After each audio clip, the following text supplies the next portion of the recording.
Title: The Echo of Leo. Chapter 1. The Game Begins. Mark had always prided himself on being an expert at online gaming. His friends knew him as the one who could always pull off the most improbable shots in Crownfall, a medieval fantasy game known for its brutal difficulty. He'd spent countless hours grinding, leveling up, and mastering every detail of the world that existed on his computer screen. But nothing in his gaming history had prepared him for the strange encounter he would have with Leo. It started innocuously enough. A new player had joined one of Mark's regular multiplayer sessions. Mark didn't think much of it at first. In Crownfall, new players were a dime a dozen, and Mark's guild had a history of picking up random stragglers who never lasted long. But Leo was different. Leo was quiet, his avatar standing motionless in the corner of the game's loading screen, watching Mark as if he knew him. The first match they played together was chaotic, as always. It was a raid against a notorious boss known as the Beast, a towering creature with claws like daggers and a thirst for player blood. Mark's team, usually composed of veteran players, fought with fierce coordination, but this time something was off. Leo, this new, silent player, didn't speak once in the team chat, and yet he seemed to know exactly where to be, what to do.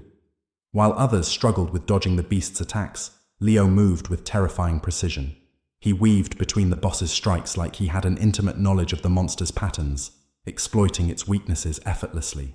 The rest of the group was left in awe, some even muttering cheater under their breath, but Mark couldn't help but be impressed. Leo wasn't a cheater, at least, not in the way they meant. It was as if he knew the game better than anyone else. When the Beast finally fell, Mark was among the last to deliver the final blow. The game rewarded him with a new weapon, a legendary sword known for its sharpness. He was excited to inspect the weapon, but the excitement drained from him when he saw Leo's avatar had already disappeared from the battlefield. Mark checked his friends list. No sign of Leo. Strange, he thought. In every game he'd ever played, players like Leo never left without saying a word. Usually they'd gloat about their victories, brag about their skills. But not Leo. The silence was unsettling. The next day, Mark logged in again, more out of habit than expectation. He wasn't expecting to see Leo again.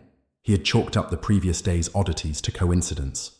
But to his surprise, Leo was there, waiting in the same server, ready for another match. This time, Mark couldn't resist.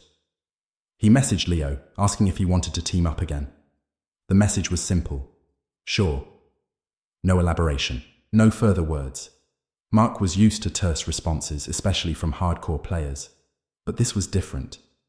There was something detached about Leo's tone, as if he didn't care about the social aspect of the game, just the game itself. It was as if the player behind the avatar wasn't even human.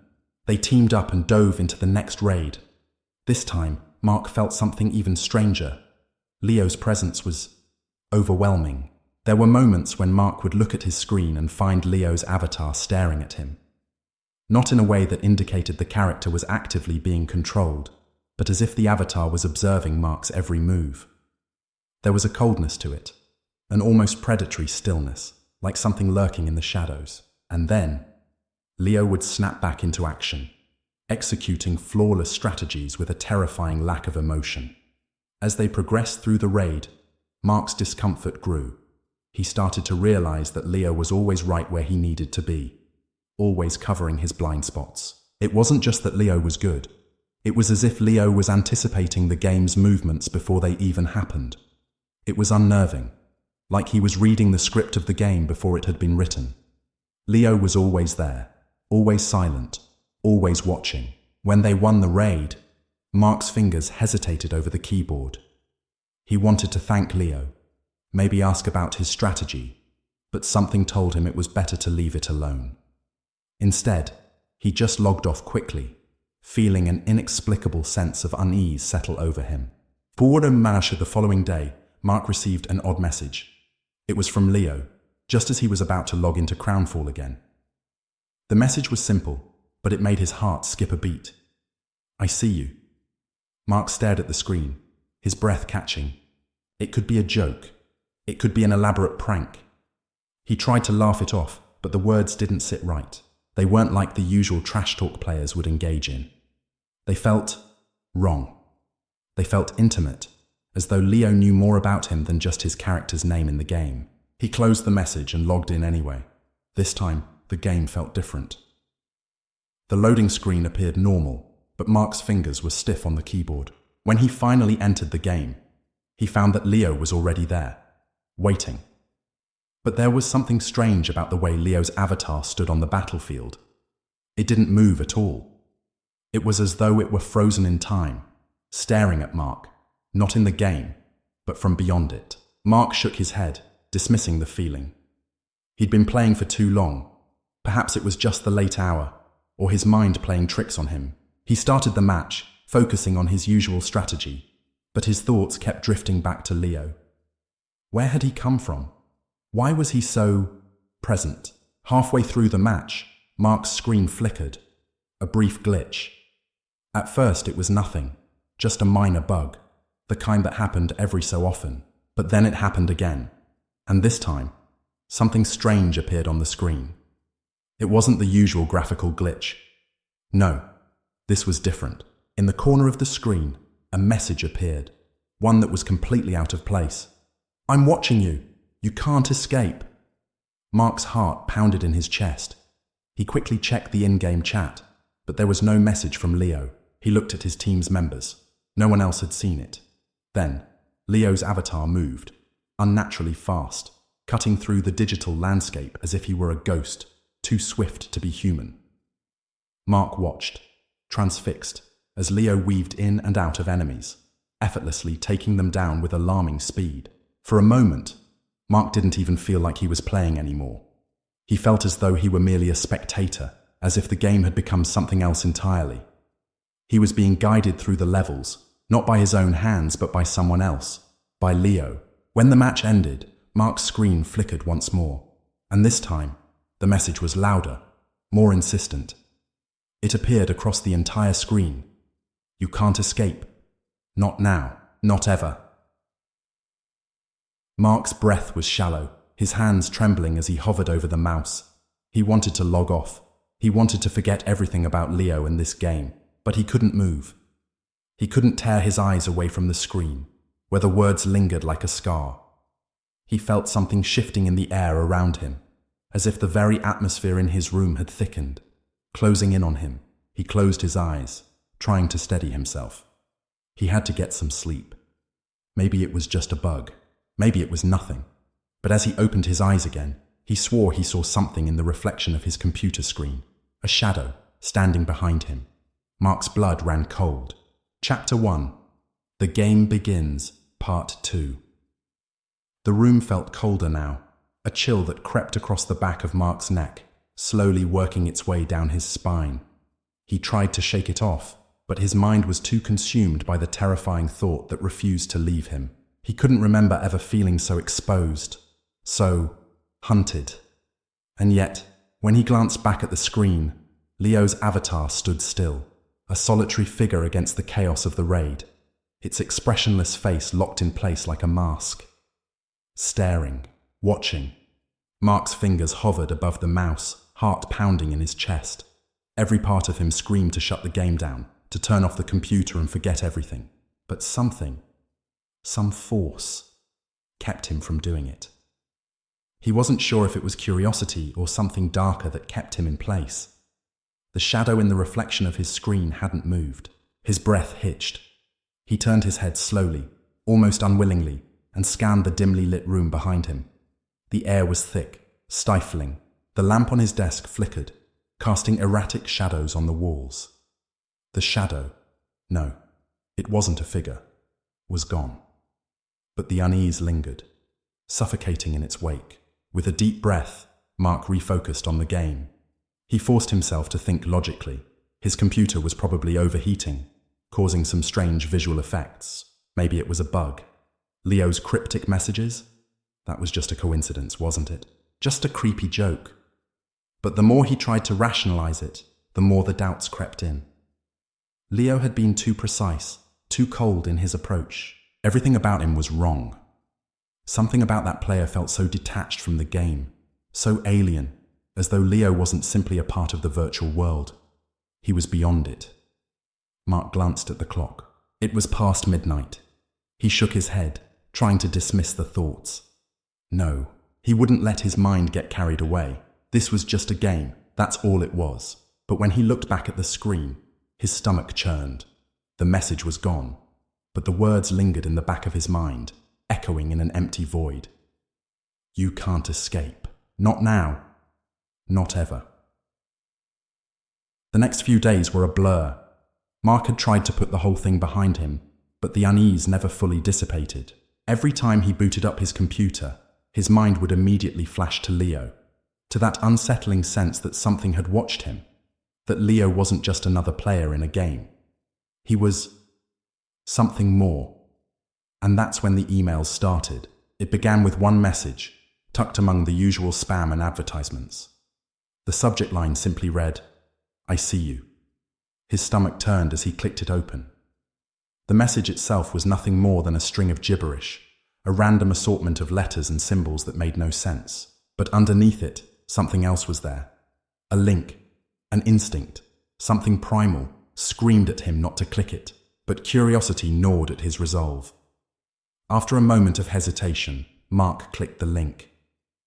The page that loaded was simple, almost primitive in design. It was a single image, frozen in time. Leo's avatar, standing in the same lifeless pose as it had in the game. But this time the eyes were different. They weren't just black circles. They seemed to be moving, glimmering with a strange, unnatural light. And in the background, behind Leo, was something else. A shadow, no larger than the figure of a man, but it seemed to ripple in and out of view.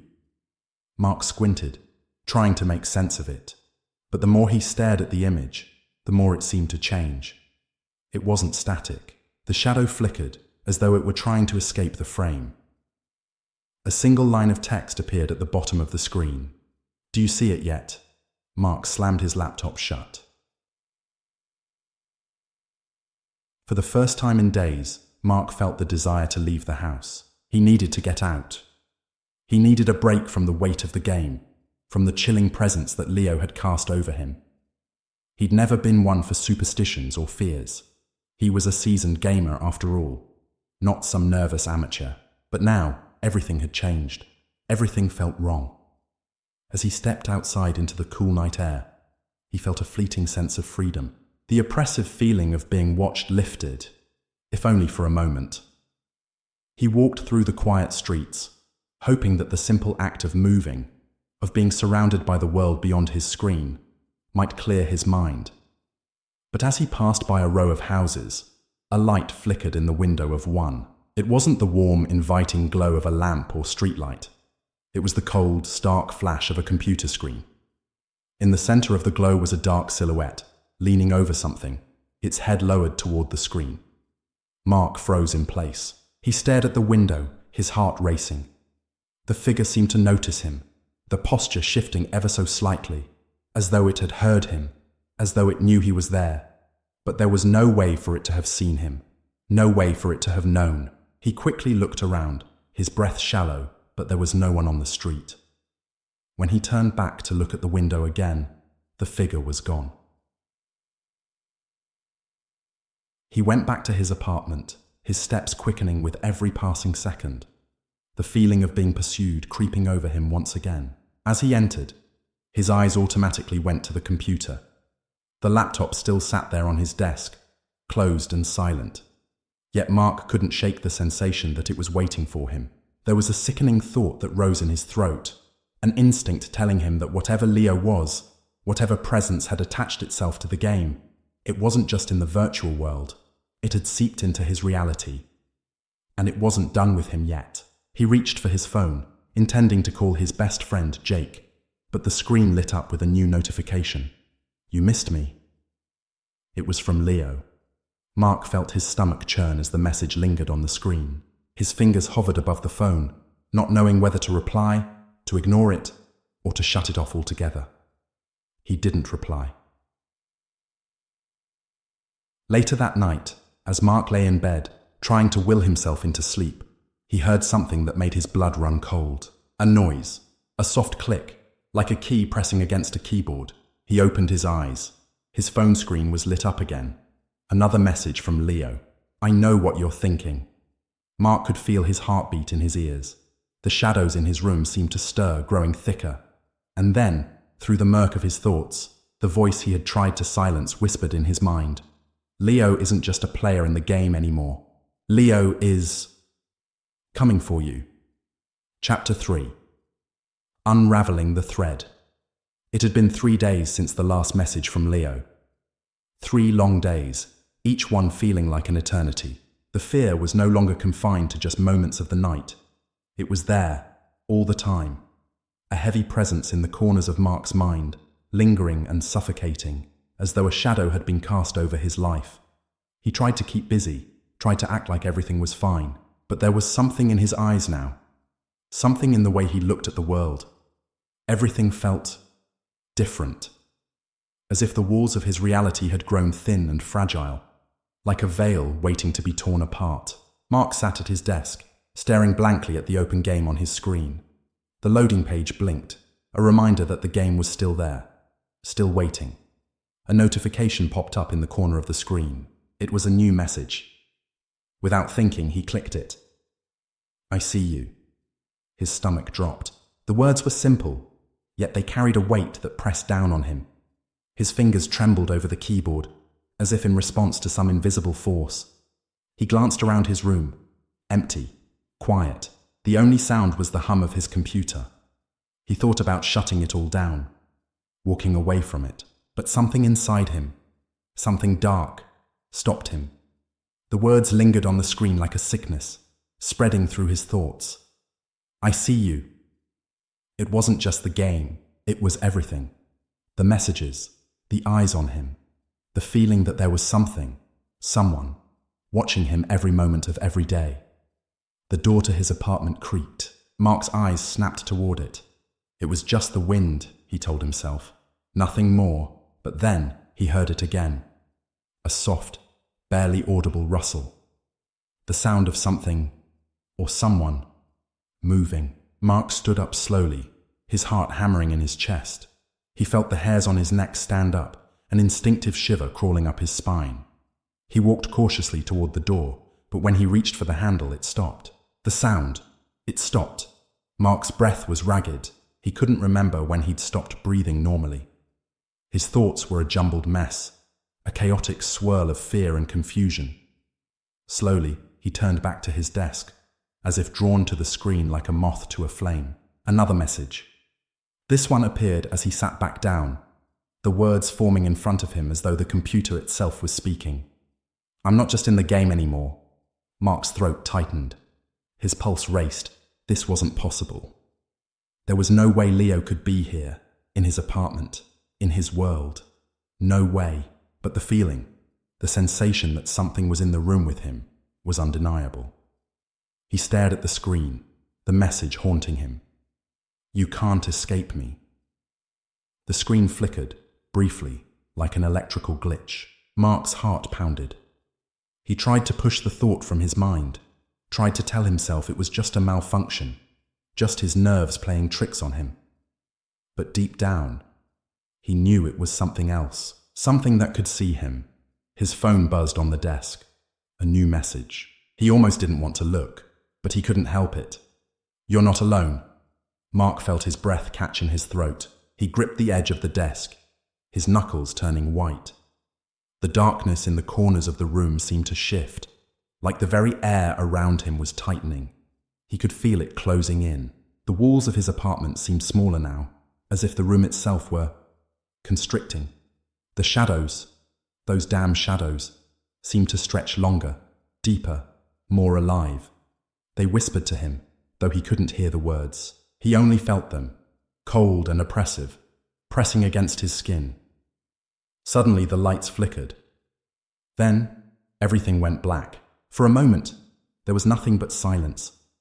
Mark's breath echoed in the emptiness, his heart thundering in his chest. He fumbled for his phone, the small glow from the screen offering little comfort in the dark room. The phone was his only connection to the outside world, the only thing that could keep him tethered to reality. But even that seemed to betray him. Another message. You think you can hide? The phone buzzed in his hand. The words pulsed against his mind, each letter a knife twisting deeper into his skull. He staggered backward, dropping the phone to the floor. The silence returned, but this time it was deafening. And then it came. A whisper, so faint he thought he might have imagined it. But it was real. He could feel it. Mark. His name, spoken softly, yet with a chilling intimacy that turned his blood to ice. He spun around, but there was nothing. No one. It was just the dark. But the shadows weren't the same now. They were thicker, deeper. They moved in ways that couldn't be natural. Mark's head spun as he looked at the room around him. His apartment was no longer his own. It felt wrong. The room seemed to breathe. The walls inched closer. The air itself grew heavy with a presence. There was no escape. The whispers grew louder, more frantic. They surrounded him, pressing in from all sides, as if the very fabric of the room was alive. I see you. The words were everywhere, echoing in his ears, in his mind, in his bones. He was being consumed by them. The shadows seemed to reach for him, long, thin fingers stretching from the corners of the room, crawling across the floor, the walls, the ceiling. Mark stumbled backward. He could feel it. It was everywhere now. Leo's presence, suffocating him. He could no longer tell where the game ended and his reality began. The door to his apartment slammed open. Mark's breath caught in his throat. Standing there in the doorway was the silhouette of a figure, a shadow, barely human, its features obscured by the darkness that clung to it like a cloak. The figure moved, slow, deliberate, and yet impossibly fast. It was not bound by the limits of space or time. Mark couldn't move. His feet were glued to the floor, his body paralyzed with terror. The figure stepped into the room, its presence spreading like cold smoke, filling every inch of the apartment. It was Leo, not in the game, but here. The figure tilted its head, its eyes, those black, lifeless eyes, glowing with a malevolent, unnatural light. It smiled, a twisted, impossibly wide grin that stretched from one side of its face to the other. I told you, Mark, you can't escape me. Mark opened his mouth to scream, but no sound came out. His throat was dry, his voice choked off by the crushing weight of terror. He wanted to run, to get away, but his legs wouldn't move. He was frozen, trapped, as the figure, Leo, advanced toward him. The last thing he saw was the shadow swallowing him whole, pulling him into an endless void of darkness. Chapter 3.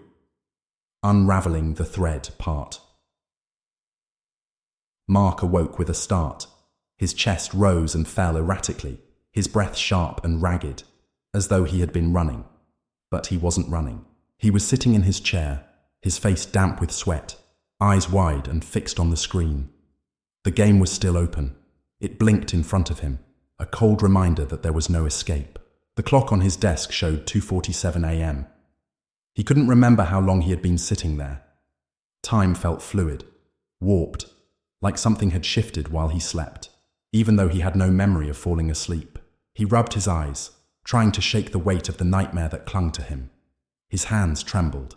The room was silent, eerily so. Even the usual hum of his old apartment seemed muffled, as if the very air had thickened. Mark swallowed, trying to clear the lump in his throat.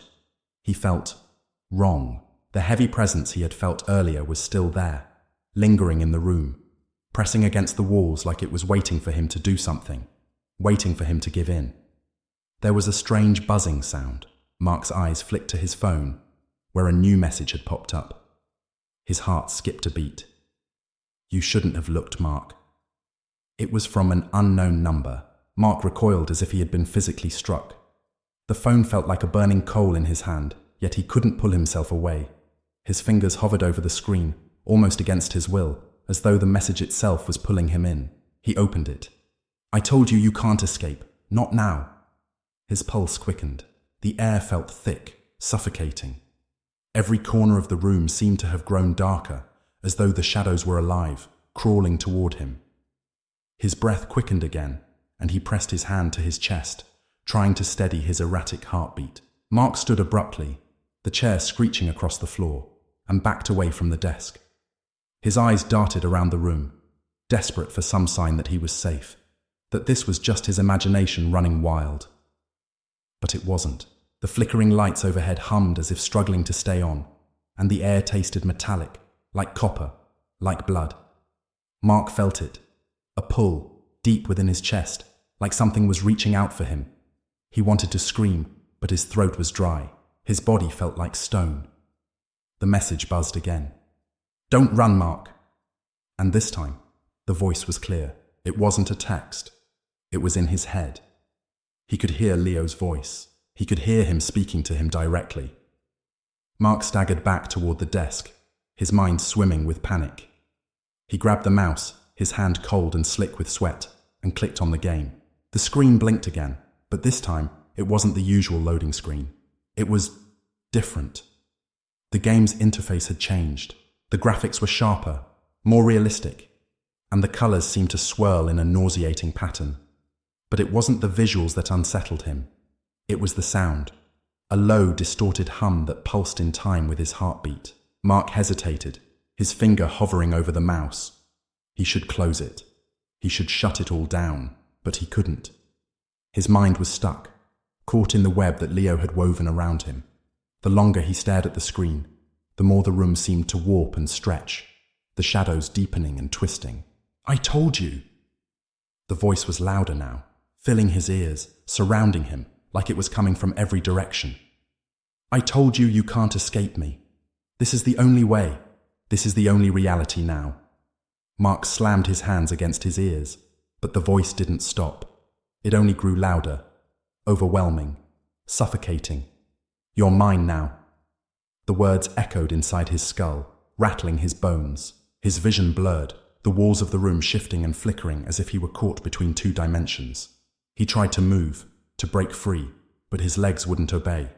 His body was frozen in place, trapped in the darkness, drowning in it. Then, without warning, the screen flashed, and the game world was suddenly alive in front of him. It was the same game, but it was more than that. It was real. The characters moved with an eerie fluidity, their eyes glinting with something unnatural. The world itself seemed to breathe, its landscape shifting as if it had its own consciousness. And amidst the chaotic swirl of the game's terrain, there was one figure standing still, unmoving. Leo. Mark's blood ran cold. It was him, standing there, as real as Mark himself. His form was distorted, unnatural, his face twisted into something grotesque and inhuman. He stared directly at Mark through the screen, his eyes wide and unblinking, filled with a hollow emptiness. Mark could feel the pressure in his chest again, as if something heavy was pressing down on him. The walls of the room seemed to close in. He reached out, his hand trembling, toward the screen, but when his fingers brushed against it, something strange happened. The screen rippled. It wasn't just a visual glitch. It was a tear. Mark's breath caught in his throat as the crack in the screen widened, revealing a dark, pulsating void behind it.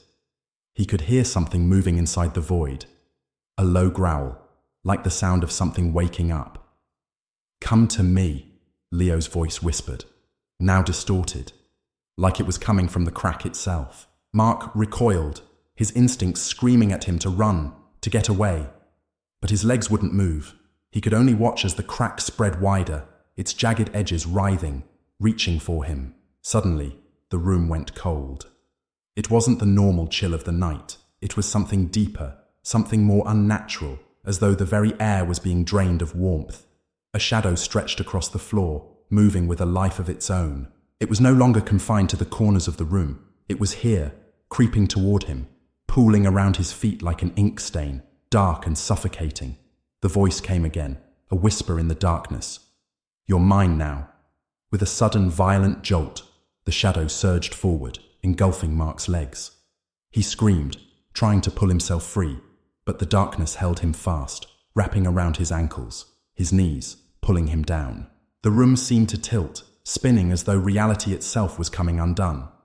Mark reached out, grasping for something, anything, to hold on to, but the shadows overwhelmed him. The screen flickered again, and this time, it wasn't just a reflection of his face. It was his body. His physical form was being pulled into the game, sucked into the same void that Leo had emerged from. His hands gripped the desk in desperation, but the force was too strong. With one final scream, Mark was dragged forward, pulled through the screen as if the game had come alive and reached out to claim him. The world around him shifted. The walls of his apartment vanished. The shadows dissolved into the digital landscape of the game, and Mark's last thought, before everything was swallowed by darkness, was a single, horrifying realization. He had crossed over. Chapter 4. The Unraveling. Mark woke up with a sudden jolt, gasping for air as if he had been underwater. His hands trembled, cold and damp, his heart pounding against his chest like a war drum. His body felt like it had been wrung out, his muscles aching as though he'd been asleep for far longer than just a few minutes. He blinked rapidly, trying to clear his vision, but something was wrong. The world around him wasn't quite the same. His apartment, the familiar clutter of his desk, the worn carpet beneath his feet, all of it seemed faded, like an old photograph that had been left out in the sun for too long. The colors were muted, as though the very essence of reality was bleeding out, like ink in water. Mark slowly stood up, swaying, his legs unsteady. The floor beneath his feet creaked with each step, as though it were complaining under the weight of his existence. He looked around, trying to orient himself, but there was no denying it anymore. The air in the room felt heavy, like something was pressing down on him from all sides, suffocating him. Was this real? His eyes darted toward the desk, where his computer still sat. The screen was dark, almost mocking him with its emptiness, but he could feel it calling to him. The shadow of the game loomed over him, a whispering, insidious presence that refused to let him go. He stepped closer, hesitating for a moment, as though it were a deadly animal he was approaching. His fingers brushed against the keyboard, and a chill ran through his spine. The game. That cursed game. The last time he had played, he had crossed over into something else, something darker, something more dangerous. He had felt himself being pulled into the screen, into the very world that Leo had created. But now the game had become more than just a game. Mark took a deep breath and clicked the mouse, his heart pounding in his ears. The screen flickered, and the haunting interface of the game returned. The characters danced across the screen, their movements sharp and unnatural, as if they had been pulled from the depths of some twisted nightmare. And there, in the center of it all, stood Leo. Mark's breath caught in his throat. It wasn't just a character. Leo's face was more vivid now, more real. His eyes, hollow and gleaming with a sickening kind of malice, seemed to burn through the screen, locking onto Mark's gaze. "Welcome back, Mark."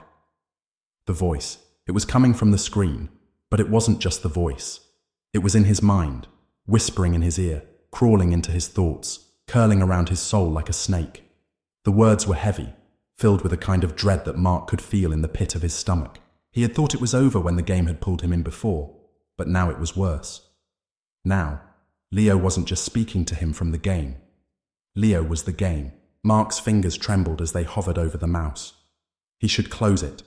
He should turn off the computer and burn the damn thing for good. But the moment his fingers brushed the mouse, something twisted deep inside him. A compulsion. A pull. He couldn't stop himself. The screen shuddered, and the world around him distorted again. The room darkened, and the oppressive silence became unbearable, broken only by the sound of his rapid breathing. The walls seemed to stretch out of shape, the corners of the room growing darker, more contorted. Mark stumbled backward, the familiar space of his apartment now foreign, alien. It was like the game had infected everything. The apartment, the air, his very being. Suddenly Mark felt it, the presence behind him. He whipped around, but there was nothing, just the same empty room. But the feeling lingered. It was getting closer. The shadows seemed to stretch, wrapping around him like an invisible hand, pulling at his ankles, tugging at his wrists, inching closer with each passing second. The air thickened, and Mark's head grew light as if the weight of the world was crushing him. He could barely breathe. His chest was tight, as though something was suffocating him from the inside out. He turned back to the screen, desperate for something, anything that could break the nightmare. And there it was, a message. "You think you can escape me?" The letters were sharp, jagged, like they had been carved into the screen itself. Mark's heart dropped into his stomach. Leo's face appeared again, this time closer than before. The colors bled around his face, his features melting into something grotesque, as though his very existence were deteriorating. His grin was wide, too wide, stretching unnaturally across his face. His teeth glistened, sharp and too many, like the maw of some ancient predator. "You can't leave, Mark. You can't run."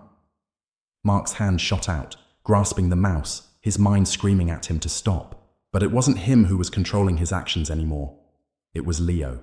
Leo was controlling him. Mark tried to pull his hand back, but the grip was too strong. The pull was compelling, suffocating. His fingers twitched against the mouse, moving of their own accord. He clicked again. The screen flickered and changed. The game had transformed into something else. It was no longer just a game. It was his reality. Mark found himself in the same world as the game. The cold, damp air of the digital landscape wrapped around him like a living entity. The sky above was an unnatural shade of grey, and the ground beneath his feet felt like it was made of some kind of slick, rubbery substance that pulsed as he walked. His breath came in sharp, ragged gasps. The feeling of wrongness enveloped him. Every step he took, the world seemed to twist and warp in response. Behind him, the sound of movement grew louder. It was the same distorted hum from earlier, the sound of something slithering, something following. His stomach churned. He dared not look back.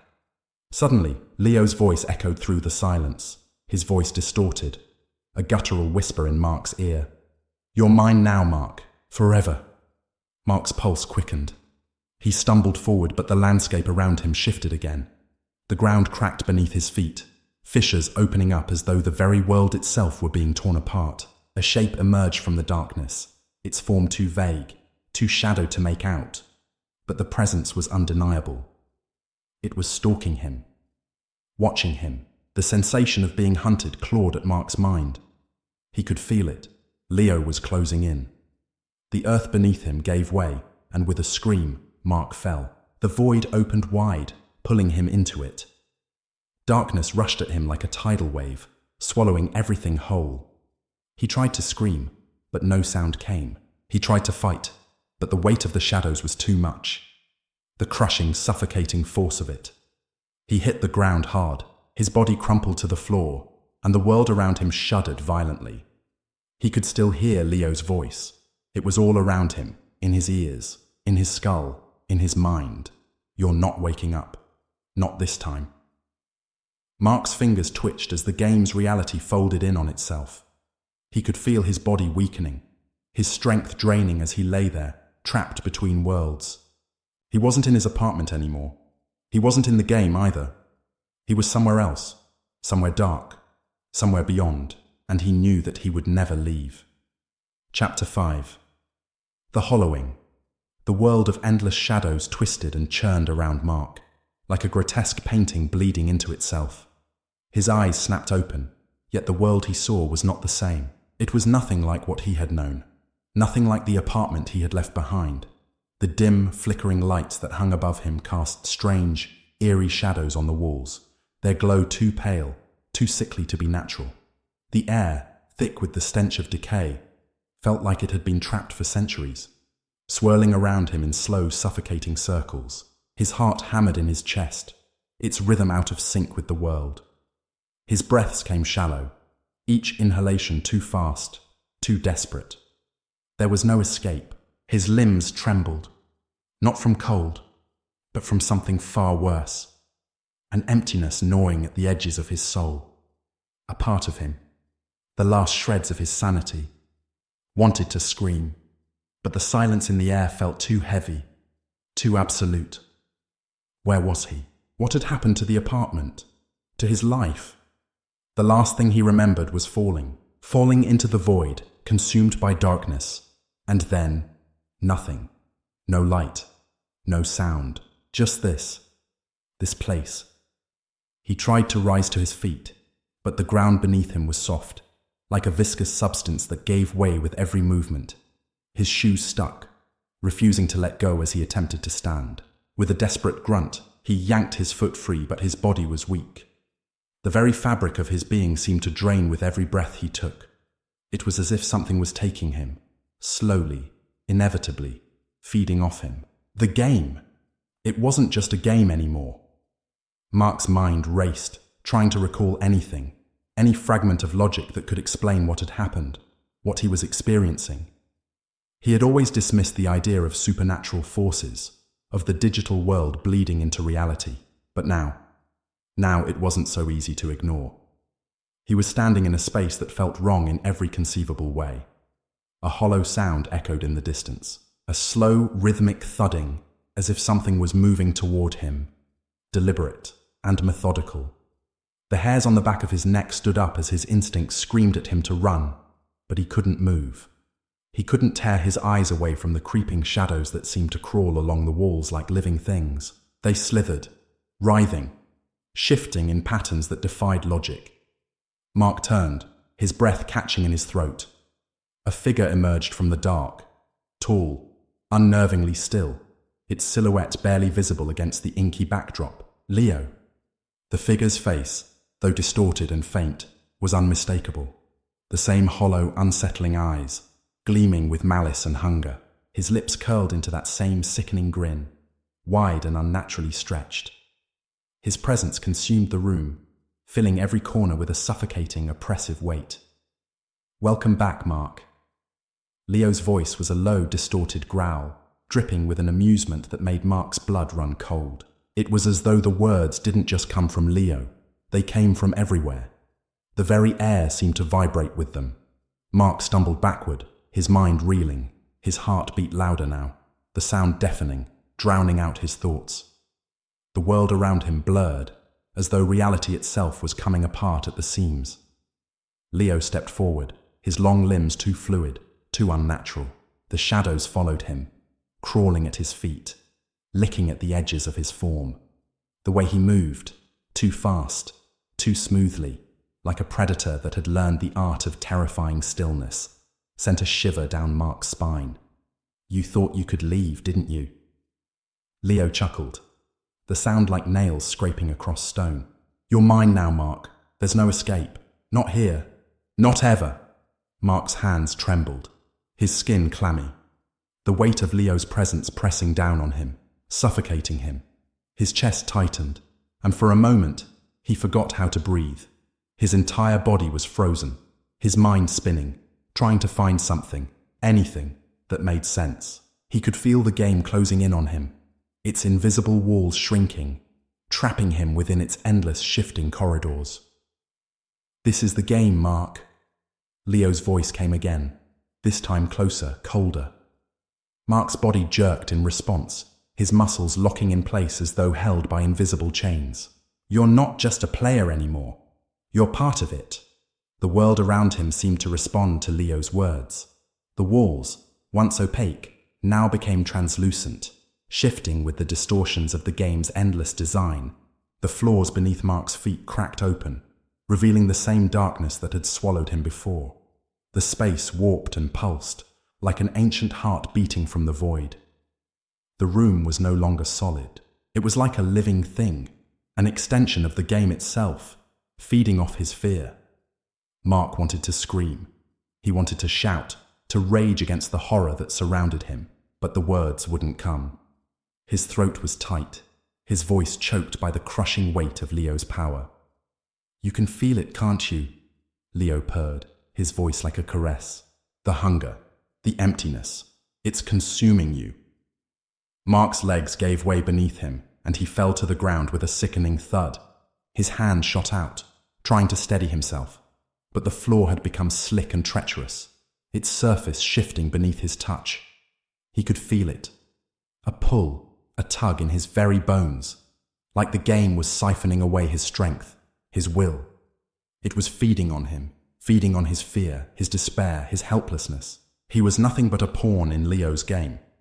The thought hit him with the force of a sledgehammer, breaking through his mind like a violent wave. He was trapped. There was no escape. There was nothing but this endless nightmare, this suffocating void, stretching on forever. Suddenly, Leo was kneeling in front of him, his face mere inches from Mark's. His eyes gleamed with a strange, twisted joy, as if he were enjoying the very essence of Mark's torment. Mark wanted to look away, to shut his eyes, but the sight of Leo was too powerful, too consuming. It burned into his retina, seeping into his very soul. You should have never clicked, Mark. You should have never gone looking for answers. Leo's smile widened, and Mark felt a cold shiver crawl up his spine, spreading through his body like ice water. Now you'll stay here forever. The world around Mark began to vibrate with a low hum, a dissonant tone that made his skin crawl. The shadows in the room thickened, coiling around him like tendrils. His breath came in short, frantic gasps as he realized the full extent of his situation. There was no salvation, no way out. The game was no longer just a game. It was his reality now, and Leo was its master. A sharp, jagged crack split the air, and Mark's eyes snapped to the source. The floor beneath him split open, and from the fissure, something slithered out. It was dark, its form shifting in and out of focus, like a living shadow. Its eyes glowed red, burning through the dimness of the room like a predator in the night. Mark's blood ran cold. It was not alone. The shadows around him thickened, stretching like fingers, each one reaching out to him. The creatures emerged, crawling from the cracks in the walls, from the depths of the floor. They were all around him, their grotesque faces contorting in agony and hunger. Their twisted limbs scraped against the ground, dragging themselves toward him. Mark tried to scramble backward, but his limbs refused to cooperate. He was paralyzed by terror. His entire body was shaking as he realized the truth. This was his new reality. The creatures closed in, their eyes glowing with an insatiable hunger. The walls of the game had become his cage, the creatures its prisoners, and Mark was their prey. But even as the shadows surrounded him, even as the darkness pulled him into its depths, Leo's laughter echoed in his ears, a sickening, unholy sound. You're never leaving, Mark. Not now. Not ever. The last thing Mark saw was the sickly glow of Leo's eyes as they burned into him, and then darkness. Chapter 5. Part 2. The Hollowing continued. Mark's body convulsed, his fingers twitching as the air thickened around him, a suffocating weight pressing in from all sides. The cold that enveloped him wasn't just physical, it gnawed at his very core, like a virus spreading through his mind, infecting his thoughts with dread and despair. He couldn't breathe, he couldn't think. His chest felt as though it were being crushed under the weight of 1,000 unseen hands. His heart pounded, hammering in his ears like a drum, but there was no escape from the sound. It drowned him, suffocating his senses. The shadows, no, they weren't just shadows anymore. They were alive, alive and hungry. The creatures began to move in on him, their grotesque, distorted forms slithering from the cracks in the walls, crawling up from the floor, their long, spindly limbs scraping the ground like nails on chalkboards. Their eyes glowed faintly, their red irises burning like coals in the darkness. Each movement was a sickening, wet sound that made Mark's stomach turn. He wanted to scream, but his voice was stuck in his throat. His mouth opened, but no sound came out, only the oppressive silence that hung in the air. The world around him seemed to close in, the walls shrinking and pulsating, as if they too were alive, as if the very space he inhabited was a living, breathing entity. And then Leo's voice broke through the overwhelming silence, sending a shiver through Mark's spine. It was no longer distorted, no longer filtered through the static of the game. It was clear. It was real.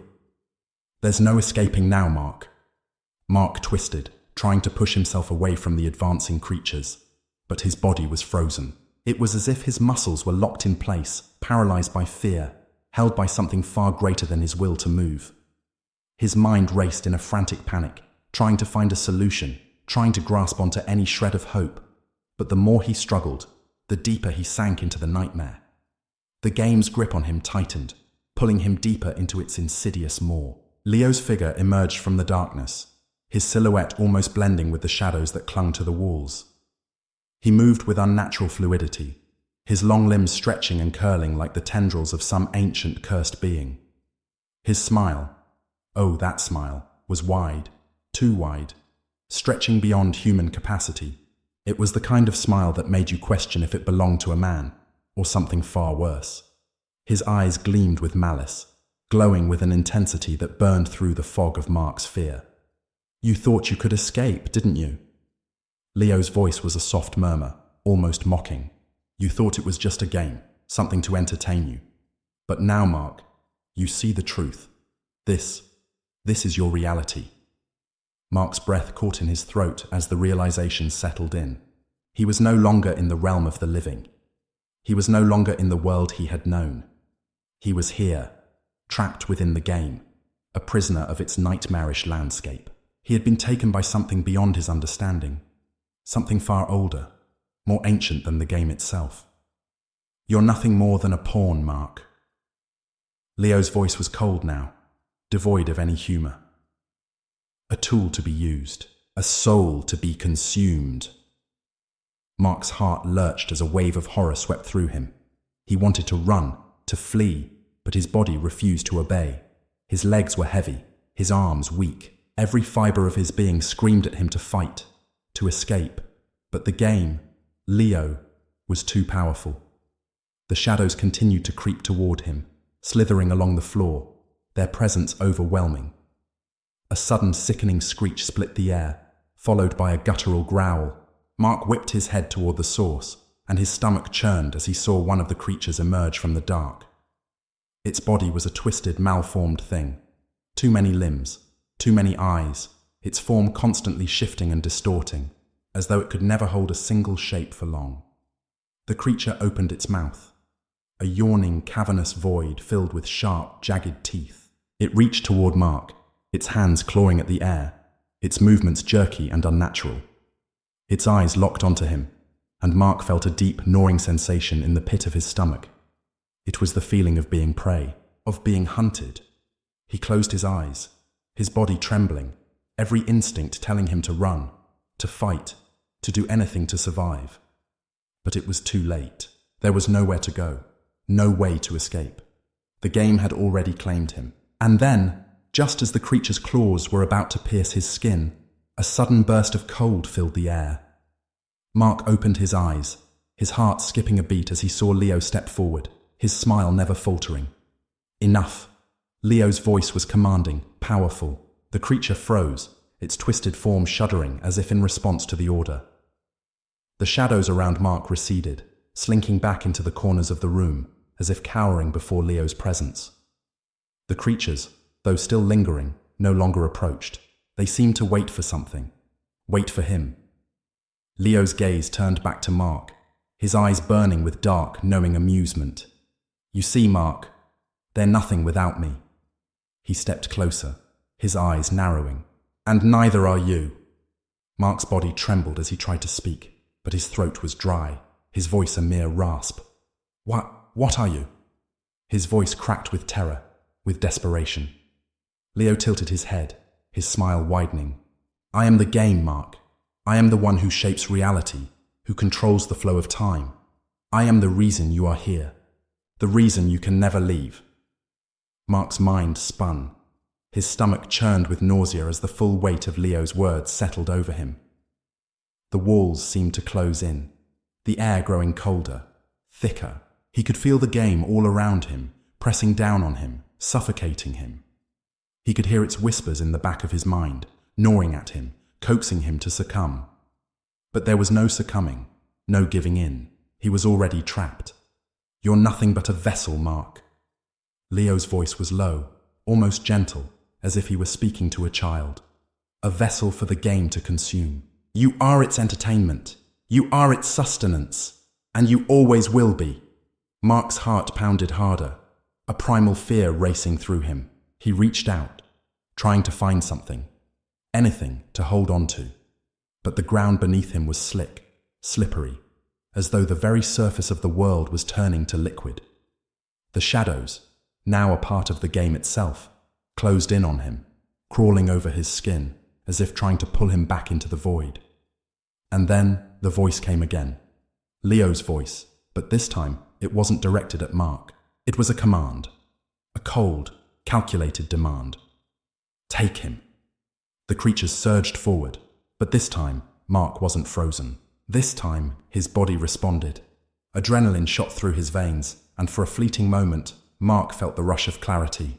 His legs moved, his arms pushed against the ground, and he scrambled backward, away from the creatures. His breath came in short gasps, his heart hammering in his chest as he fought the rising tide of panic. But as he backed away, the walls began to shift again. The very air distorted, bending and warping around him. The game was changing, shifting in response to Leo's commands. And Mark, he was at the center of it all, caught in the crossfire. The creatures were faster now, faster than he could move. One lunged, its claws extended, but just before it reached him, a crackling electric surge of light shot through the room. The creature screeched, its body twitching violently before it disintegrated into nothing more than a burst of dark smoke. Mark stumbled back, his mind reeling from the sight. But before he could fully comprehend what had just happened, Leo's laughter filled the air, deep and menacing. "Do you see?" Leo purred, his voice smooth as velvet, but laced with an undeniable cruelty. "There's no escaping, Mark. Not from me, not from the game." Mark's chest tightened, his breath ragged. His legs buckled beneath him, and he collapsed to the ground, unable to fight anymore. The weight of the game, of Leo's power, was too much. The darkness, the game's insatiable hunger, was taking everything from him. And there was nothing he could do. Chapter 6. The Hollow Abyss. Mark woke, but not in the way one expects when emerging from sleep. His consciousness flickered, disoriented, as if he had been pulled from a nightmare only to find himself still trapped in its grasp. His eyes opened to an unnatural darkness, the kind that swallows every trace of light. The air was thick, damp with a cold, cloying mist that clung to his skin like the fingers of a long-dead corpse. His body felt wrong. His muscles burned from being locked in place for too long, and his head throbbed in painful bursts, as though it had been split in two. He tried to sit up, but his limbs refused to obey. His skin tingled. An odd sensation that crawled beneath his flesh, like something was moving within him, under his skin, trying to break free. And then he heard it. A low hum, barely perceptible at first, like a faint whisper lost in the static of an old radio. But it grew louder, more distinct, until it reverberated through his bones, vibrating deep into the marrow of his being. The hum was a song, a hymn of suffering, a chant of despair. It wasn't coming from any particular direction. It seemed to emanate from the walls, the floor, the very air around him. It felt like it was inside of him, reaching into the deepest recesses of his mind. He managed to lift his hand to his face, his fingers brushing against his skin, but his touch felt foreign, like he was an observer of his own body, disconnected from his own self. His fingers trembled, slick with cold sweat. Something wasn't right. Something was wrong in the very fabric of the world he was trapped in. Mark tried to speak, but his voice caught in his throat, gurgling, strangled. He tried again, and this time words slithered out from between his cracked lips, like worms burrowing their way to freedom. Leo. The name felt strange on his tongue, like it didn't belong to him, like it wasn't his to say. But he spoke it anyway, desperate for a sign that he wasn't alone in this hellish nightmare. A sound broke through the silence then. Footsteps, slow and deliberate, scraping across the ground like a blade being drawn across stone. Mark's head snapped in the direction of the sound, but the shadows obscured everything. There was no figure, no shape to the silhouette that emerged from the void, just the overwhelming sense that something was there, watching, waiting. And then there was a voice. "I see you're awake." Leo. The voice was thick with something Mark couldn't quite place. Amusement, perhaps? Or was it something darker? A cruel edge laced every word, curling around Mark's thoughts like smoke.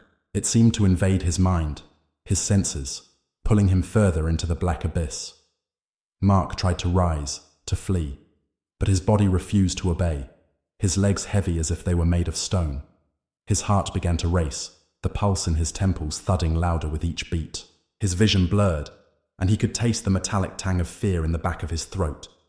Leo's figure emerged slowly from the murk, his outline wavering like the flicker of a dying candle. His eyes, those glowing crimson orbs, burned through the darkness, staring directly into Mark's soul.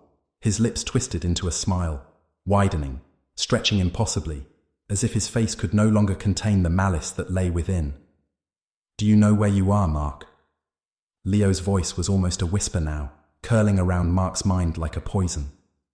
Mark opened his mouth to speak, to demand answers, but his breath caught in his chest. The words wouldn't come.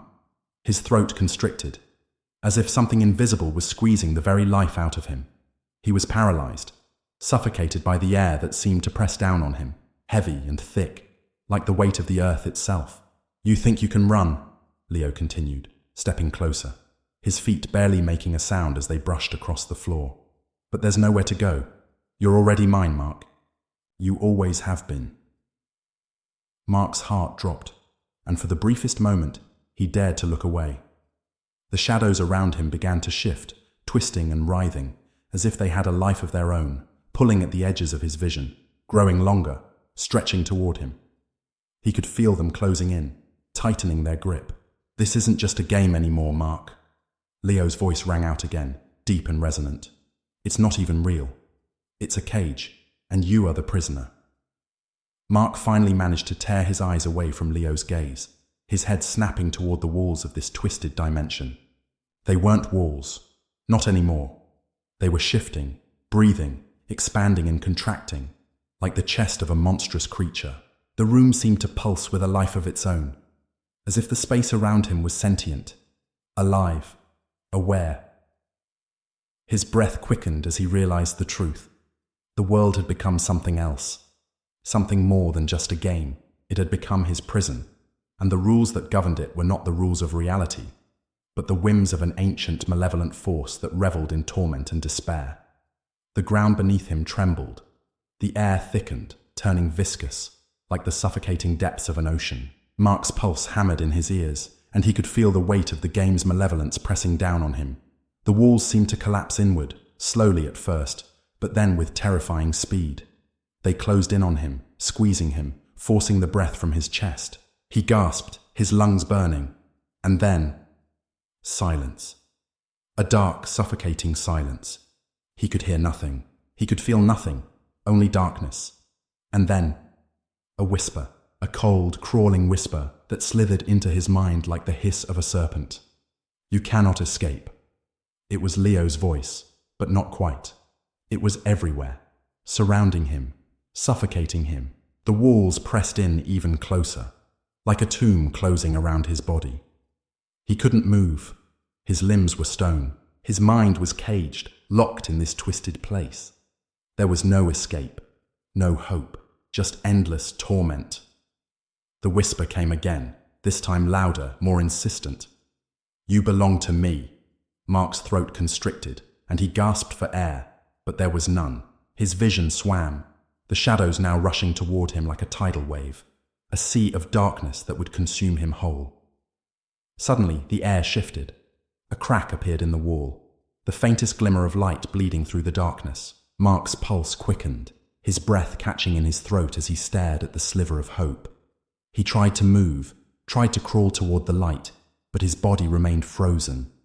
It was as if something was holding him down, pressing him into the ground. The light grew, becoming brighter, until it flooded the room, pushing back the darkness. It was warmth. It was light. It was a lifeline. But just as Mark reached for it, a hand shot out from the darkness, seizing his wrist with a grip like iron. "Not yet!" Leo's voice was low, almost a growl, and Mark could feel the coldness in his touch, the dead weight of his hand like a chain wrapped around his soul. Mark twisted, desperate to break free, but it was futile.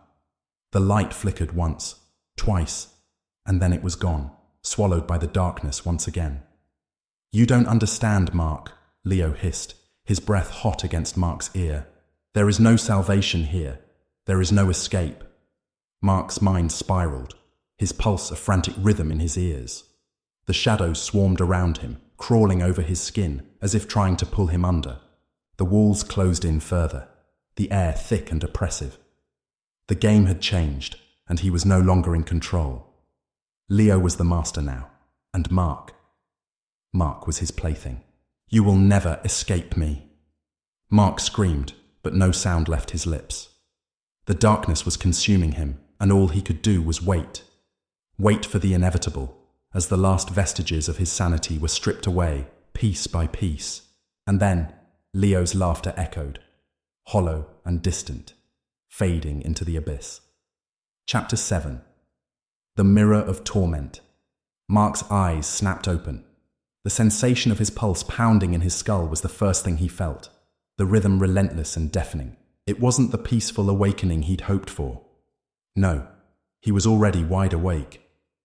But this wasn't a world he recognized, and it hadn't changed since the moment he arrived. The shadows still clung to everything like the remnants of a bad dream, suffocating any attempt to see beyond them. The air was damp, suffused with a strange humidity, as though he had wandered into a place forgotten by time itself. He could feel something crawling in the depths of his mind, a creeping sense of dread that no longer came from external sources, but had rooted itself inside him. He wasn't alone in his thoughts anymore. There was something else there, something that thrived on his terror, feeding off the darkness around him. His body was still frozen, locked in place, and he hated it. The absence of control made him feel like a puppet with invisible strings tugging him in every direction. Leo! The name fell from his lips before he could stop it, a whispered plea, almost a prayer. But there was no answer. Not immediately, just the weight of the silence that threatened to crush him. The darkness stretched out like an endless void, unbroken except for the faint flicker of movement at the edge of his vision. Something was watching him. He could feel it, its presence a cold pressure on his skin, sending shivers down his spine. Then, just as he was about to give in to the oppressive fear, there was a sound. A sharp click, followed by a slow grinding, as if something ancient and heavy was being moved, its gears rusted with age. It came from above, from within the darkness, and slowly the source of the sound began to descend. A mirror. No, more than a mirror. It was a large frame, twisted and distorted. The glass inside it warped, like the reflections of a world that no longer adhered to any rules of reality. The mirror was almost a physical presence in the room. As it lowered, its edges scraped across the walls with an awful screech, filling the air with a sound that felt like it was scraping against Mark's very soul. It stopped just a few feet from his face, its reflective surface casting a dim, eerie glow. But the image it revealed wasn't his own. It was the face of someone, something else. The reflection was twisted, warped, like a corrupted version of himself, one with eyes that glowed with an unnatural, sickly red hue. It stared at him with an unblinking gaze, and Mark could feel his heart skip a beat. It wasn't his reflection. "Who are you?" His voice trembled as he spoke, and the words felt hollow, as though they had come from a place far beyond his own will. The figure in the mirror did not respond. Instead, its mouth began to move, forming words that were too faint, too distorted to understand. A low growl came from deep within it, a sound Mark could feel rather than hear. His vision blurred for a second, and then the face in the mirror shifted. The warped image of himself twisted further, stretching, distorting into something grotesque, something inhuman. It was like looking into the face of a nightmare. His nightmare. The air around Mark seemed to ripple, as though the very fabric of reality had bent and folded in on itself.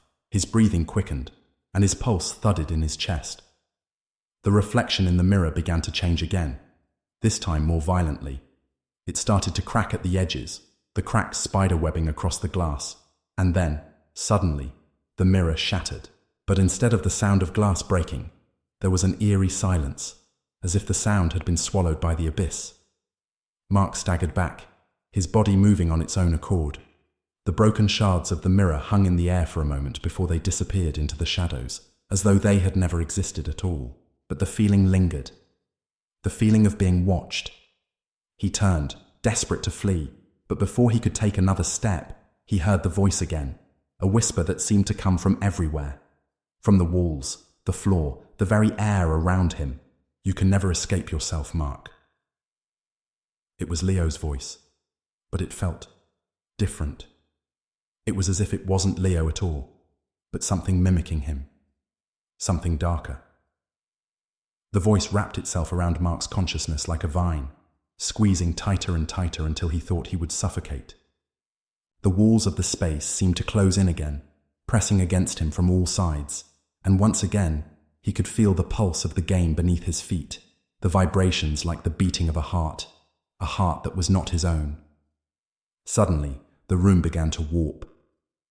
The edges of reality bent and twisted in impossible ways, and Mark's vision began to swim, distorting, flickering between reality and nightmare. His body, his mind, everything began to unravel. "You belong here, Mark," the voice whispered, growing louder with every breath.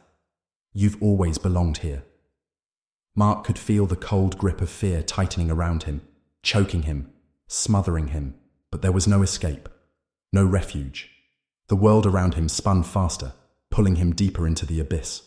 He stumbled, his legs buckling beneath him, and his hands shot out to steady himself against the shifting walls, but there was nothing to hold on to. Everything was slipping away. The shadows around him began to move, crawling across the floor, up the walls, down from the ceiling, twisting and writhing like living things. They came for him, faster now, faster than ever before. He could feel them, could feel their cold, slick tendrils brushing against his skin, tightening around him like a noose. He struggled, but it was futile. The shadows were everywhere, suffocating him. He closed his eyes, refusing to look at the ever-deepening darkness. He couldn't see, couldn't bear to see what was coming for him, what was already inside him. His mind raced, scrambling for a way out, but there was nothing left. There was no escape from this nightmare. He could hear Leo's laughter, distant and hollow, reverberating through the shadows. It was a sound that made Mark's blood run cold, the sound of a predator playing with its prey. And then, it was as if everything stopped. The shadows froze, suspended in time. The pressure on his chest eased, the suffocating weight of the game momentarily lifting. Mark opened his eyes, blinking, confused. There was no longer any sound. The oppressive silence settled in like a blanket. He could feel his breath coming in shallow gasps, his body trembling from the tension that had wound itself so tightly within him. But then, in the distance, there was movement. A figure, standing in the darkness just beyond his reach. It was too far to see clearly, but Mark could feel its presence, the weight of its gaze upon him. He couldn't make out its features, but he knew it wasn't Leo. It was something worse. "Who are you?" Mark's voice was raw, a whisper that barely made it past his cracked lips. The figure didn't answer. Instead, it stepped forward, its movement slow and deliberate, its form shifting with each step, as though it wasn't entirely bound by the rules of reality. It was a creature of the dark, and as it moved closer, Mark felt the air grow colder, the weight of its presence pressing down on him like 1,000 dead eyes staring from the void. It didn't speak. It didn't need to. Its very existence was enough to freeze Mark's blood. And then, as suddenly as it appeared, it was gone, vanished into the shadows. Mark stood there, alone again in the suffocating darkness, his mind spiraling into a new level of terror. What was that thing? What was Leo turning him into? Was he losing himself? The answer, Mark realized with a sinking feeling, was staring him right in the face.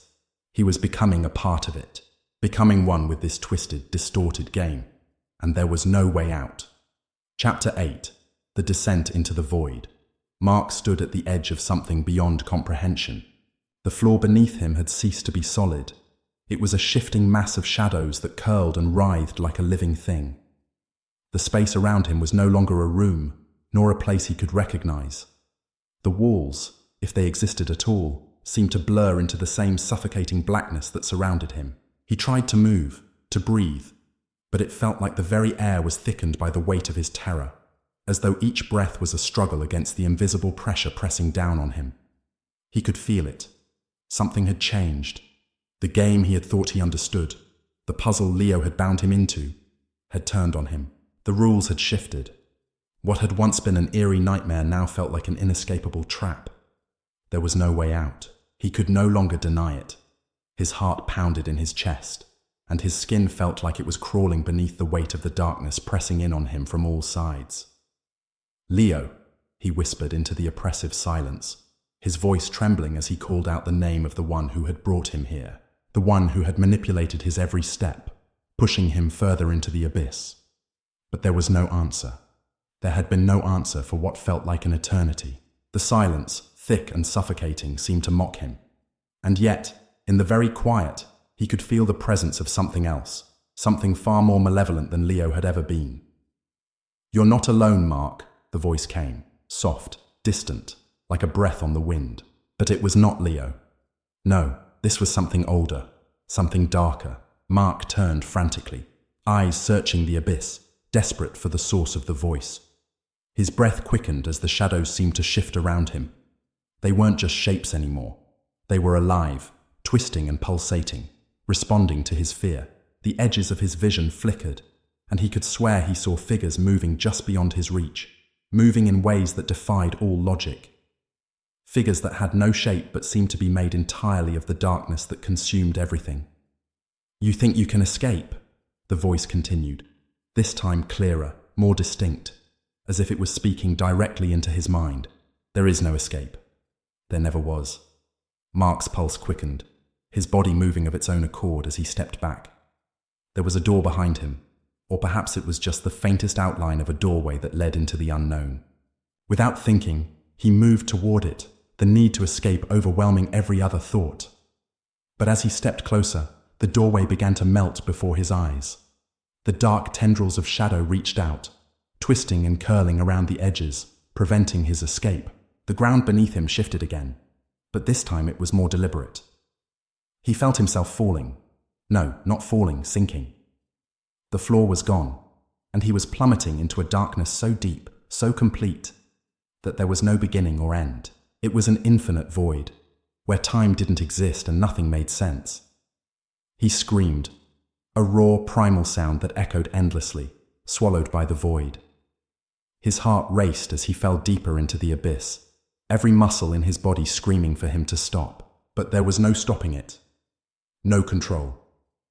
His mind was on fire with terror, and yet the fear that gripped him was familiar. He had felt it before, when the shadows first began to take hold, when the game had first started, and in the depths of that terror, he knew. It wasn't the game anymore. This was something far older, something that had been waiting for him, watching him. It had followed him from the beginning, twisting the very fabric of reality, pulling him further and further into its domain. As he fell, the darkness around him began to form shapes, faces, horrible, contorted faces that writhed in agony, stretching toward him with gaping mouths, empty eyes that seemed to plead for release. But there was no salvation. There was no mercy in the void. There was only pain, endless and eternal, and he was bound to it. "Welcome home, Mark." The voice was no longer distant. It was everywhere. It was in his ears, in his mind, in his very bones. The faces twisted into grotesque shapes, no longer human, their mouths gaping wide with shrieks that shattered the silence, filling his mind with madness. His hands shot up to his ears, trying to block out the sound, but it was inside him now. It was everywhere. And then, just as quickly as the voices had come, they fell silent.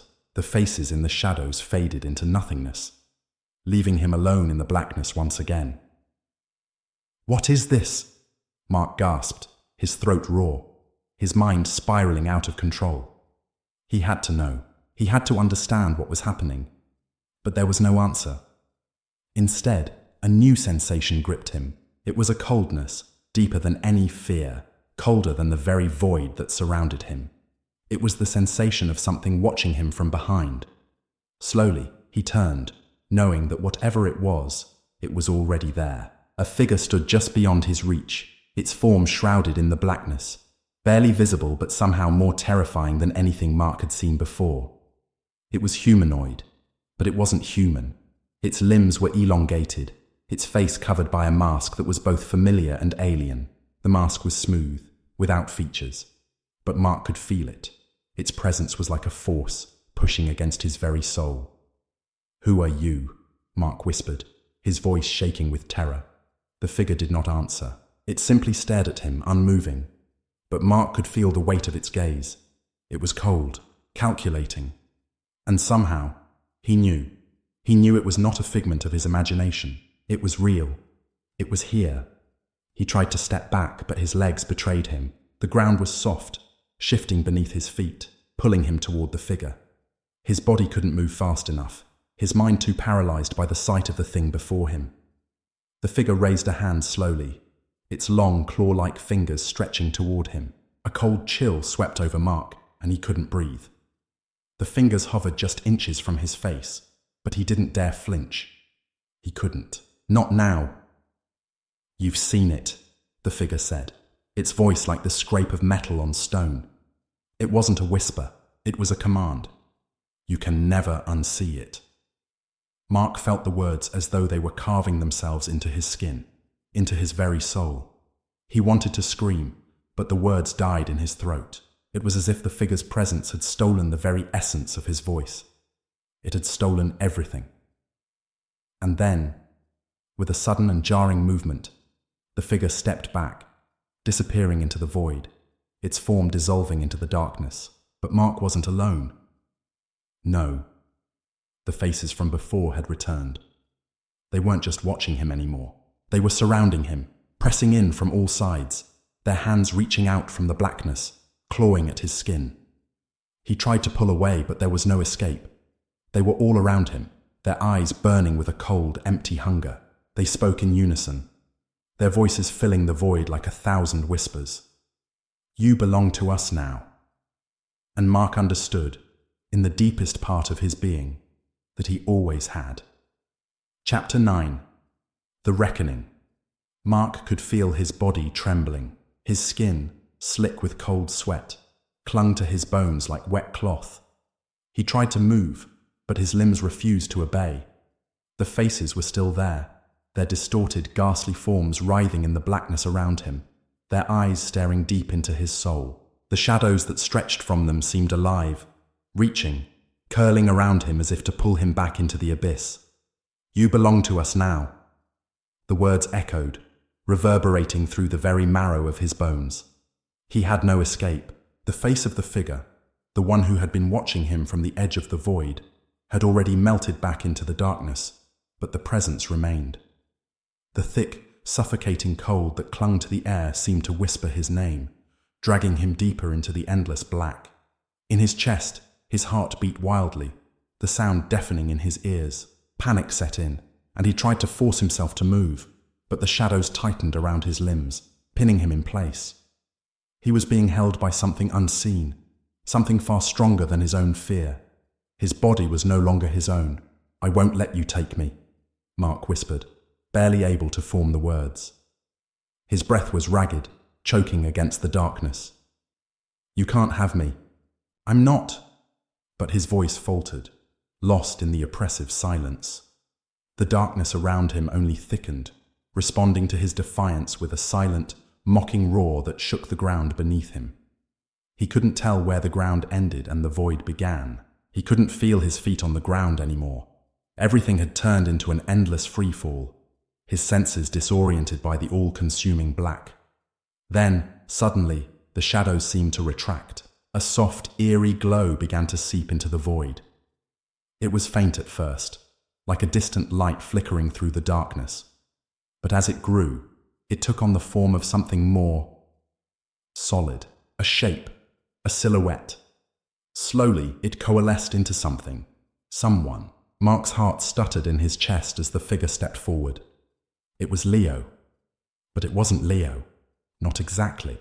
The once familiar face was twisted, his features warped by the darkness that had consumed him. His eyes, those eyes that had once been full of life and mischief, were now hollow, drained of any humanity. His skin seemed to be slowly rotting, peeling away like decaying paper. There was something unnatural in his movements, something alien that made Mark's blood run cold. Leo smiled, but it wasn't a smile that Mark recognized. It was a cruel, twisted thing, a leer that stretched unnaturally wide across his face, as though the very muscles of his jaw had been forced beyond their limits. His lips pulled back, revealing teeth far too sharp, far too jagged. "You've finally understood, haven't you?" Leo's voice was hollow, empty, as though it was being spoken through a veil of static. It was the same voice Mark had once heard so clearly, but now it sounded distant, muffled, like it was coming from a place far beyond reach. Mark could barely speak, his throat constricted by the fear tightening its grip on him. He tried to take a step back, but the shadow still clung to his body, preventing any movement. His eyes locked onto Leo's, or rather, onto what was left of Leo. "What are you?" Mark choked out, his voice cracking with terror. Leo tilted his head slightly, his smile widening. "I am what you made me," he said softly, his voice no longer human. "We all are. You and I, we're the same. You wanted this. You wanted to see." Mark's breath caught in his throat. He didn't understand. "I didn't want this." Leo stepped closer, the air around him growing colder, the shadows thickening with each step he took. The walls of the void seemed to warp and stretch, distorting as if the very space they occupied was bending to Leo's will. "You didn't want it?" Leo asked, his tone mocking. "Then why did you keep playing, Mark? Why didn't you stop?" The truth hit Mark with a force that left him reeling. He had played. He had kept playing, even after the first signs of what the game truly was. He had believed there was a way out. He had believed he could outsmart it, that there was some hidden answer, some loophole in the rules. But now, he understood. There was no escape. There was no answer. The game wasn't something he could win. It had been meant for him from the very beginning. "You're not Leo," Mark whispered, his voice trembling. "You're something else, something worse." Leo's smile grew wider, more grotesque, his teeth gleaming in the pale light that now bathed the void. His eyes, those empty sockets, stared into Mark's very soul. "Oh, Mark," Leo breathed, his voice dripping with a sadistic pleasure. "You've seen it now, haven't you? The truth is that you were never meant to escape. You were meant to be part of it." Mark's heart began to race even faster, the realization crashing down on him like an avalanche. He had never been playing to win. He had been playing to join. The shadows pressed in on him, the very fabric of reality beginning to tear and shift. His vision swam as Leo's distorted form loomed closer, a terrible alien thing that was only vaguely familiar. "No!" Mark gasped, the word barely a whisper as he struggled to comprehend what was happening. "No, I won't." But it was too late. The figure of Leo reached forward, its hands extending with grotesque speed, grabbing hold of Mark's chest and pulling him closer. The coldness was unbearable, a biting, numbing chill that seemed to sink into his bones. The shadows wrapped around him, pulling him into a tightening spiral, forcing him to see the truth, to see the path he had unknowingly walked.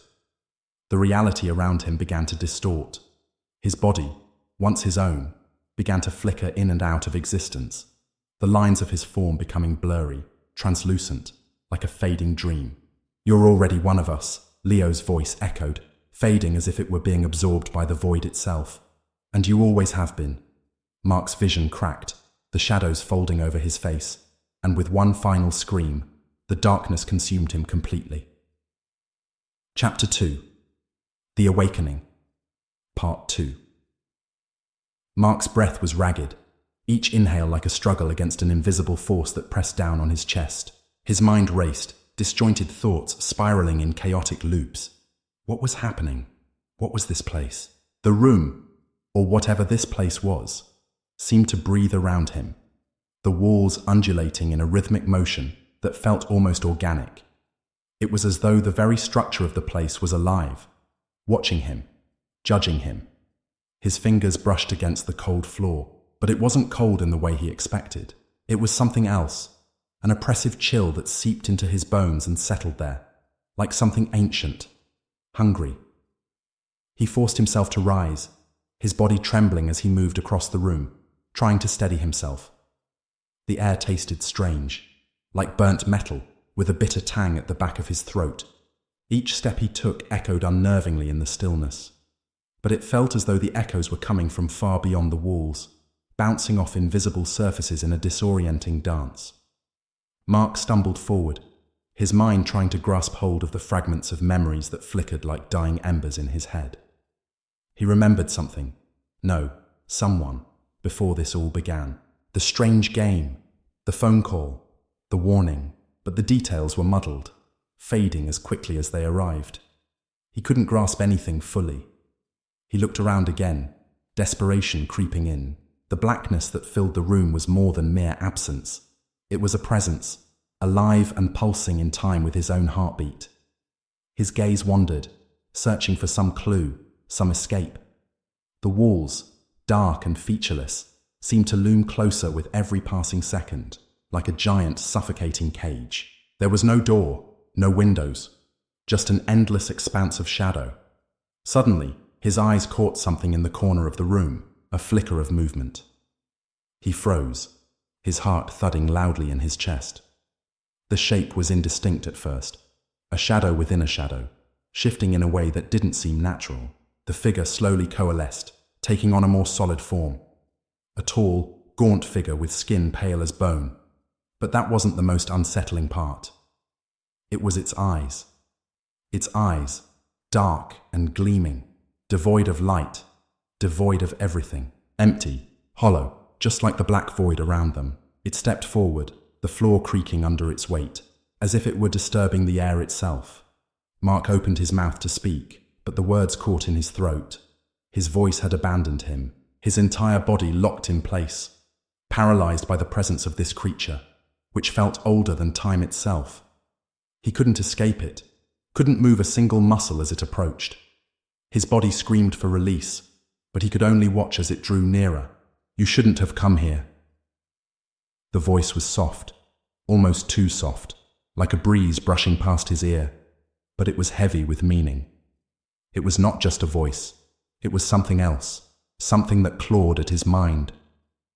Mark's body stiffened in fear. He tried to scream, but no sound came out. The figure loomed closer, and as it reached out its hand, Mark could see the skin of its fingers was flayed, raw, as if it had been peeled away and then stitched back together. The hand hovered inches from his face, the nails long and jagged, the air around them warping, as though the very fabric of reality itself was bending under its touch.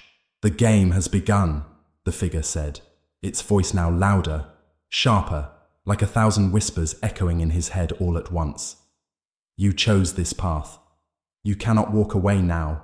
You will never walk away." The last word sent a chill racing down Mark's spine. He felt his legs give out from beneath him as his body finally collapsed to the ground, unable to support the weight of what he had just heard. He couldn't think, couldn't breathe. All he could do was stare at the creature before him, paralyzed by its presence. Its eyes, those endless, empty eyes, seemed to reach into him, stripping away his defenses, exposing every secret he had ever tried to bury. Then, the figure's hand moved slowly, almost lazily, toward Mark's face. His mind screamed for him to move, to fight, to do anything, but it was as though his body was no longer his to command. The air around him thickened, stifling and oppressive, and the shadows grew longer, darker, swallowing the light that had once surrounded him. As the figure's hand touched his cheek, a sudden sharp pain surged through Mark's skull, as though his very thoughts were being ripped apart. He gasped, his head spinning, the world around him tilting, and for a brief moment, everything went black. Then, the darkness was gone, the pain ceased, the figure was gone. Mark blinked rapidly, trying to orient himself. The room was still there, still dark, still suffocating, but the creature was nowhere to be seen. The weight that had pressed down on his chest, the overwhelming sense of doom, had lifted. For a fleeting moment, he thought he had imagined it all, that it was just a nightmare. But then he saw it. On his arm, where the creature had touched him, was a mark. A symbol, burned into his skin like it was etched there by fire.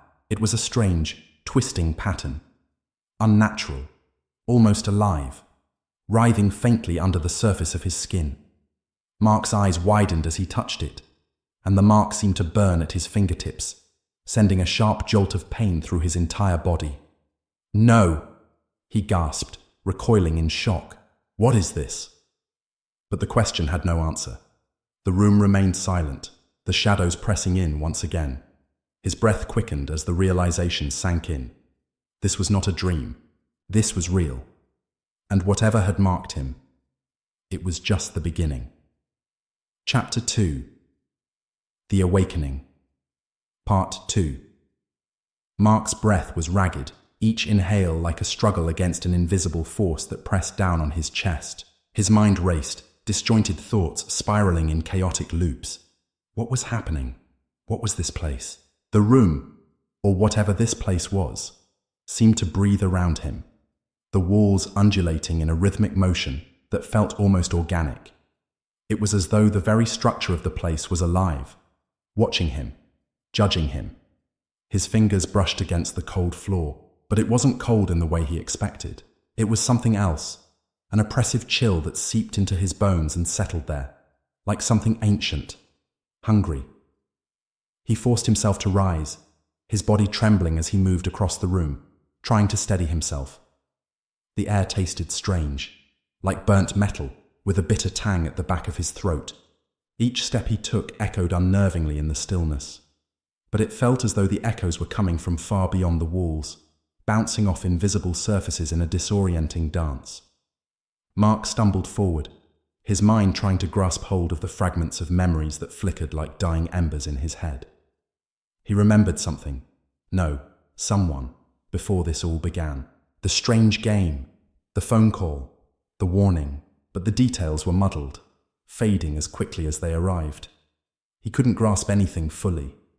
He looked around again, desperation creeping in. The blackness that filled the room was more than mere absence. It was a presence, alive and pulsing in time with his own heartbeat. His gaze wandered, searching for some clue, some escape.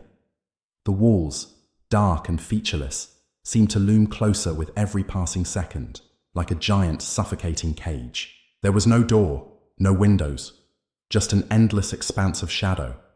Suddenly, his eyes caught something in the corner of the room, a flicker of movement. He froze, his heart thudding loudly in his chest.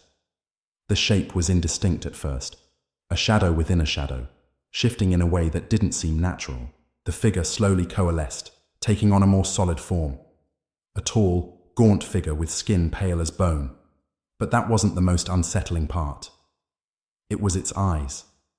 Its eyes, dark and gleaming, devoid of light, devoid of everything, empty, hollow, just like the black void around them. It stepped forward, the floor creaking under its weight, as if it were disturbing the air itself. Mark opened his mouth to speak, but the words caught in his throat. His voice had abandoned him, his entire body locked in place, paralyzed by the presence of this creature, which felt older than time itself. He couldn't escape it, couldn't move a single muscle as it approached. His body screamed for release, but he could only watch as it drew nearer. "You shouldn't have come here." The voice was soft, almost too soft, like a breeze brushing past his ear, but it was heavy with meaning. It was not just a voice, it was something else, something that clawed at his mind. Mark's body stiffened in fear. He tried to scream, but no sound came out.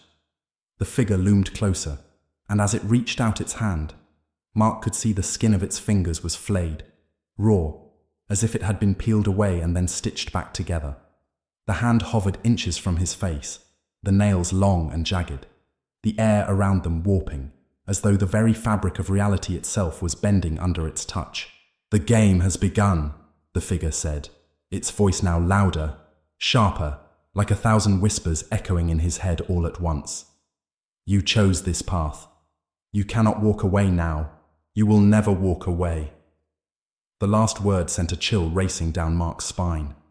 He felt his legs give out from beneath him as his body finally collapsed to the ground, unable to support the weight of what he had just heard. He couldn't think, couldn't breathe. All he could do was stare at the creature before him, paralyzed by its presence. Its eyes, those endless, empty eyes, seemed to reach into him, stripping away his defenses, exposing every secret he had ever tried to bury. Then, the figure's hand moved slowly, almost lazily, toward Mark's face. His mind screamed for him to move, to fight, to do anything, but it was as though his body was no longer his to command. The air around him thickened, stifling and oppressive, and the shadows grew longer, darker, swallowing the light that had once surrounded him. As the figure's hand touched his cheek, A sudden, sharp pain surged through Mark's skull, as though his very thoughts were being ripped apart. He gasped, his head spinning, the world around him tilting, and for a brief moment, everything went black. Then, the darkness was gone, the pain ceased, the figure was gone. Mark blinked rapidly, trying to orient himself. The room was still there, still dark, still suffocating, but the creature was nowhere to be seen. The weight that had pressed down on his chest, the overwhelming sense of doom, had lifted. For a fleeting moment, he thought he had imagined it all, that it was just a nightmare. But then he saw it. On his arm, where the creature had touched him, was a mark. A symbol, burned into his skin like it was etched there by fire. It was a strange, twisting pattern. Unnatural, almost alive, writhing faintly under the surface of his skin. Mark's eyes widened as he touched it, and the mark seemed to burn at his fingertips, sending a sharp jolt of pain through his entire body. "No!" he gasped, recoiling in shock. "What is this?" But the question had no answer. The room remained silent, the shadows pressing in once again. His breath quickened as the realization sank in. This was not a dream. This was real. And whatever had marked him, it was just the beginning. Chapter 10. The abyss beckons. The fog never lifted. It clung to the earth like an ancient curse, winding its tendrils around Mark's legs, pulling him deeper into the unknown. The dark, oppressive atmosphere that had consumed him ever since his arrival seemed to grow thicker with every step he took, as though the very ground beneath his feet was shifting, stretching out into some inescapable void. Mark's mind, once a calm bastion of rational thought, was now a whirlwind of fragmented memories and thoughts that slipped through his fingers like grains of sand. He couldn't remember the exact moment he'd started to lose control, but he had. The creature, the thing, had done something to him, something irreversible. His body felt wrong, like a shadow of itself. The mark on his arm burned with a cold intensity, a reminder of what he'd chosen, or perhaps what had chosen him. The path ahead was blurry, its edges blurred by the oppressive mist. Mark's steps were unsteady, as though the ground itself was trying to buck him off its back. His legs shook, his body weak from the cold that clung to his skin like a second layer. But he couldn't stop. He had no choice but to move forward. The voice in his head, the voice of the thing, echoed in his mind, its words seeping into his thoughts like poison. The game has just begun. The words pulsed in his brain, reverberating like the toll of a bell. Mark had tried to block them out, but they were impossible to ignore. He had no idea what it meant, but there was a growing certainty in his gut that he was no longer playing by his own rules. Whatever this place was, whatever he had become part of, it was far bigger, far older than he could comprehend. The fog grew denser as he stumbled forward, but his feet knew the way. His body was no longer his own. It was as if some unseen hand was guiding him, pushing him forward even when his mind screamed for him to turn back. He was caught in a current, dragged deeper into the unknown. His senses were on fire, every nerve alert, every shadow seeming to shift and breathe. And then he saw it. At first, it was only a flicker, a glimpse of something in the distance. But as he drew closer, the shape solidified into something unmistakable. A door, but it wasn't just any door. It was old, ancient, covered in twisted runes that seemed to pulse with a sickly, greenish light. The wood was rotted, the hinges rusted, and the air around it hummed with a power that was almost palpable. Mark's pulse quickened. He couldn't look away. It was like the door was calling to him, whispering promises of answers, of release, but in his heart, a voice, distant, faint, told him not to open it, not to cross its threshold, but the choice was no longer his to make. His hand reached out before he even realized it, fingers trembling as they brushed against the weathered surface. The wood was cold, impossibly cold, and as his touch lingered, the door creaked open with a low groaning sound, as if it had been waiting for him. Beyond the threshold lay only darkness, pitch black, impenetrable, as if the door itself led into nothingness. But something else lingered there in the void, something that was beyond the limits of his understanding. "Enter," a voice whispered from within the darkness, familiar yet alien, as though it had been spoken by 1,000 tongues at once. "It is your fate, your destiny. There is no turning back." Mark hesitated, his heart racing in his chest. Every instinct told him to run, to get as far away from this place as possible, but he knew, deep down, that it was already too late. The moment he had crossed into this world, the moment he had accepted the mark, he had sealed his fate. He stepped forward. The moment his foot crossed the threshold, a wave of cold rushed over him, so intense that it felt as if his very soul was being frozen, encased in ice.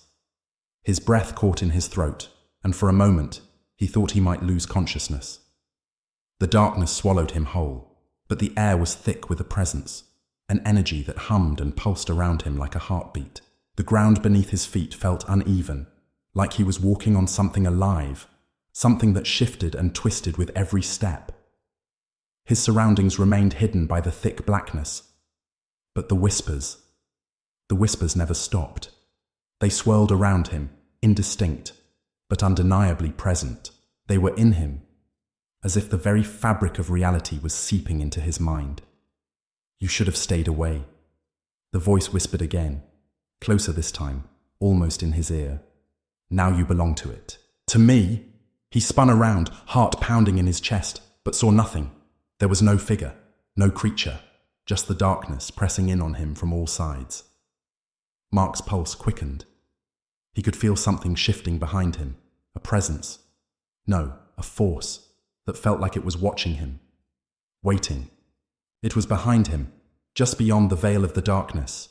He could feel its breath, cold and suffocating against his neck. But when he turned to face it, there was nothing.